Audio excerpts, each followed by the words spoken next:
Povečanje prsi je najpogostejši poseg v estetski kirurgiji. Zato se tudi vzamemo največ časa za vas in za ta poseg.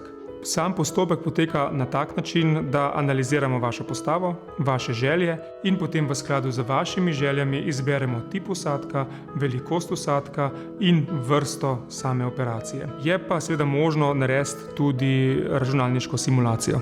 Poseg je za vas popolnoma neboleč, saj poteka v splošni anesteziji. Po samem posegu je nekaj bolečin, ki pa seveda potem kasneje izzvenijo, se pa svetuje približno 2 tedna počitka po takem posegu. Poseg zmanjšanja prsi se opravi v primeru, ko se prsi povesijo, povzročajo vnetje kože in ko preobremenijo zgornji del hrbtenice.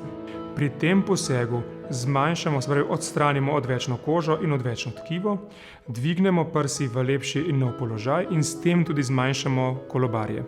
Postopek za pacientko ni boleč. Poseg se naredi v splošni anesteziji, se pravi v narkozi.